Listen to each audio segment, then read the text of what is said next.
Right ఇక MLA Medipalli సత్యం మాట్లాడుతున్నారు. Live చూద్దాం. 2023 జరిగిన ఎన్నికల్లో తెలంగాణ ప్రజలు వెంట్రుక వీక కాదు, గుండు కొట్టించి తెలంగాణ ప్రజలు మొత్తం మీకు గుండు కొట్టించి మీకు మీ కుటుంబానికి ఫామ్ హౌస్కు పరిమితం చేసిండ్రు. అయినా మీకు సిగ్గు రాలే. పార్లమెంట్ ఎన్నికలు వచ్చినప్పుడు గుండు 0 సీట్లు ఇచ్చిండ్రు. అయినా మీకు సిగ్గు రాకుండా ఇష్టం ఉన్నట్టు బలుపు మాటలు మాట్లాడుతుండ్రు. ఇదే విధంగా మీ ప్రవర్తన మార్చుకోకపోతే, మీ భాష మార్చుకోకపోతే తెలంగాణ ప్రజలు మీ వీపులు సాపియడానికి సిద్ధంగా ఉన్నారు. దయచేసి మీరు అర్థం చేసుకోండి. ఇప్పటికైనా ఒక బాధ్యత గల ప్రతిపక్షంగా మీరే చెప్తారు కదా, ఉద్యమం చేసినాం, 10 సంవత్సరాలు ఈ రాష్ట్రాన్ని పరిపాలించినామని. 10 సంవత్సరాలు పరిపాలించిన వాళ్ళకు మాట్లాడే మాటలేనా ఇవి? ఒక ఉద్యమ నాయకులు మాట్లాడాల్సిన మాటలేనా ఇవి? ఇలా కాంగ్రెస్ పార్టీ ప్రభుత్వం అనేక ప్రాజెక్టులు కట్టింది, కానీ ఏనాడు కూడా ప్రజల సొమ్ము మీలాగా దుర్వినియోగం చేయలే. ప్రాజెక్టుల పేరు మీద కోట్లు దండుకోలే. మా ముఖ్యమంత్రి గారు ఇట్లా మీలాగా నాసిరకం ప్రాజెక్టులు కట్టి డబ్బులు దండుకోవాలని ఏనాడు చూడలే. ఇలా రాజకీయ కక్ష సాధింపట్టాడు. ఇలా నిజంగా కాంగ్రెస్ పార్టీ ప్రభుత్వం రాజకీయ కక్ష సాధింపే చేయదలుచుకుంటే, మా ముఖ్యమంత్రి రేవంత్ రెడ్డి గారు నిజంగా మీ మీద కక్ష సాధింపు చర్యలకు పూనుకోవాలని తెలిస్తే, మీరు చేసినటువంటి అరాచకాలు, అఘాయిత్యాలు అవన్నీ కేసులు కనుక తిరగదోస్తే ఈ రాష్ట్రంలో ఏ ఒక్క బీఆర్ఎస్ నాయకుడు రోడ్ల మీద తిరిగే పరిస్థితి ఉండదు. ప్రతి ఒక్కరు కూడా మీరు అనేక అరాచకాలు పాల్పడ్డారు, కానీ మేము ఏనాడు కూడా రాజకీయ కక్ష సాధింపు పాల్గొనలే. అంతెందుకు, ఈరు మా ముఖ్యమంత్రి రేవంత్ రెడ్డి గారి మీద ఒక చిన్న డ్రోన్ కేసు పెట్టి 18 రోజులు జైల్లో ఉంచిండ్రు. ఆనాడు కుట్రబన్ని మీరు ఏసీబీ కేసు పెట్టి నెలకు పైగా హింసించిన మా ముఖ్యమంత్రి గారు ఏనాడు కూడా చీప్ పాలిటిక్స్ పోకుండా ఒక స్టేట్స్ మ్యాన్ లాగా చాలా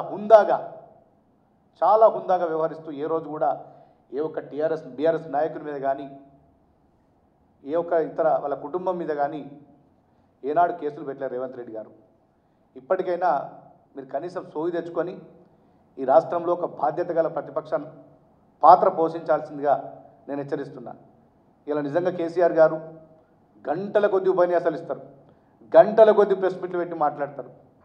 ఏమైంది వల్ల ఇంకెవరైనా ఎందుకు అడుగుతారు కేసీఆర్ గారు? మీరు అంటే మీరు తప్పు చేసిండ్రు కదా, మీ అవినీతి బయటపడుతుందనే కదా.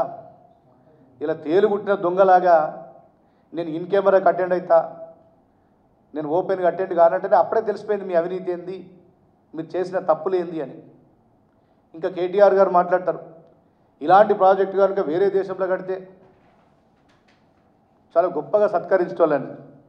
నిజంగా ఇలాంటి కాళేశ్వరం ప్రాజెక్ట్ లాంటి చైనా లాంటి దేశంలో కడితే ఈ పార్టీకి ఉరి తీసేవాళ్ళు టీఆర్ఎస్ పార్టీ నాయకులు అని చెప్తున్నా.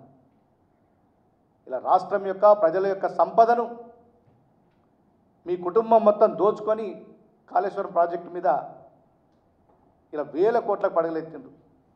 దీనికి సంబంధించి రోజు మీరు చేసిన అవినీతికి ఆనాడు ఈ ప్రాజెక్ట్ సంబంధించిన అధికారులు కూడా బలవుతున్నారు. ఈఎన్సీ ఆస్తులు చూసినా నేటికి ఇలా నేను పొద్దున్న టీవీలో చూసిన ఎవరో ఈ కాళేశ్వరం సంబంధించి ఈ మీద ఏసీబీ దాడులు జరుగుతున్నాయని. మొన్న ఈఎన్సీ మీద జరిగినాయి, ఇలా ఈ మీద జరిగినాయి. వాళ్ళ ఆస్తులే 100 కోట్లలో ఉంటే ఇలా మీ ఆస్తులు ఎంత ఉంటాయి ఒక్కసారి చెప్పుండ్రు. అంటే తెలంగాణ సంపదను కాళేశ్వరం ప్రాజెక్టు పేరు మీద వేల కోట్లు సంపాదించి ప్రజల సంపదను కొల్లగొట్టిండ్రు. ఇంకా దానికి తోడు బీజేపీతోటి ములాఖత్ ఏమి కాకుండా చూసుకోవడానికి బీజేపీతో ములాఖత్ మీ పార్టీని మొత్తం తాకట్టు పెట్టి బీజేపీకి ఇలా వాళ్ళతో వంట కాకుంటూ ఇలా కాంగ్రెస్ పార్టీ ప్రభుత్వాన్ని బదనం చేసే చర్యలు చేస్తుంది. ఒక ప్రైవేట్ ఫంక్షన్లో హరీష్ రావు గారు, ఈటల రాజేందర్ గారు దాదాపు 1.5 గంటల సేపు మాట్లాడుకొని, మీరు ఈ విధంగా మాట్లాడాలి, మేము ఈ విధంగా మాట్లాడుకొని సేమ్ స్క్రిప్టు ఇలా బీజేపీలో అదే స్క్రిప్ట్ చెప్తున్నారు, బీఆర్ఎస్ నాయకులు అదే స్క్రిప్ట్ చెప్తున్నారు. స్వయంగా నరేంద్ర మోడీ గారు, అమిత్ షా గారు కాళేశ్వరం ప్రాజెక్టులో అంచనాలు పెంచిండ్రు. అంచనాలకు మించి డబ్బులు రిలీజ్ చేసి దీంట్లో పెద్ద ఎత్తున అవినీతికి పాల్పడరని చెప్పి స్వయంగా నరేంద్ర మోడీ గారు, అమిత్ షా గారు చెప్తుంటే ఇలా ఈటల రాజేందర్ గారు ఏం చెప్తుండ్రు? కేసీఆర్కు మద్దతుగా నిలిచే ప్రయత్నం ఈటల రాజేందర్ గారు చేస్తుండ్రు. ఇలా నిజంగా ఈటల రాజేందర్ గారు మీరు బీజేపీలో ఉన్నారా, బీఆర్ఎస్లో ఉన్నారా, ఒకసారి తెలంగాణ ప్రజలకు చెప్పాలి. ఇలా ఈటల రాజేందర్ గారు ఇచ్చినటువంటి స్టేట్మెంటు అది బీజేపీ స్టేట్మెంటా, ఆయన వ్యక్తిగత స్టేట్మెంటా? మరి ఇంత జరుగుతున్నా కూడా కేంద్ర మంత్రులు బండి సంజయ్ కానీ కిషన్ రెడ్డి గారు ఏం సమాధానం చెప్పకుండా, ఓ వైపేమో మీ ప్రధానమంత్రి మీ హోంమంత్రి కాళేశ్వరం ప్రాజెక్టులో పెద్ద ఎత్తున అవినీతి జరిగిందని చెప్తారు. ఈరోజు మీరేమో ఇక్కడ బీఆర్ఎస్ నాయకులకు వంతపడుతున్నారు. ఎందుకు ఈ ముసుగుల గుద్దులంటే ఎందుకు? మీరు ఓపెన్గా కలిసిపోండి, లేకపోతే మీ పార్టీలో వాళ్ళని విలీనం చేస్తారా, వాళ్ళ పార్టీలో మీరు విలీనం చేస్తారా తేల్చుకోవాల్సిన అవసరం ఉంది. ఇలా తెలంగాణ ప్రజల్ని మీరు అయోమయానికి గురి చేయకండి.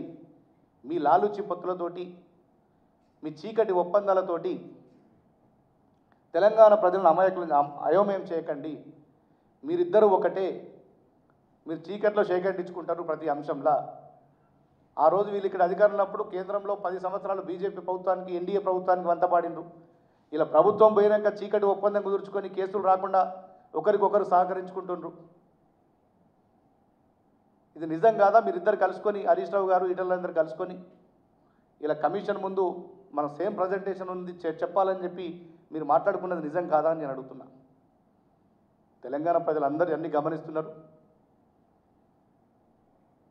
సరైన సమయంలో ఇటు బీఆర్ఎస్కి కానీ బీజేపీకి కానీ మొన్ననైనా కనీసం ప్రతిపక్ష పాత్రకు పరిమితం చేసిండ్రు. ఈసారి ప్రతిపక్ష పాత్ర కూడా రాకుండా సింగిల్ డిజిట్కే ఈ రెండు పార్టీలను తెలంగాణ ప్రజలు పరిమితం చేస్తారని చెప్పి నేను చెప్తున్నాను. Thank you.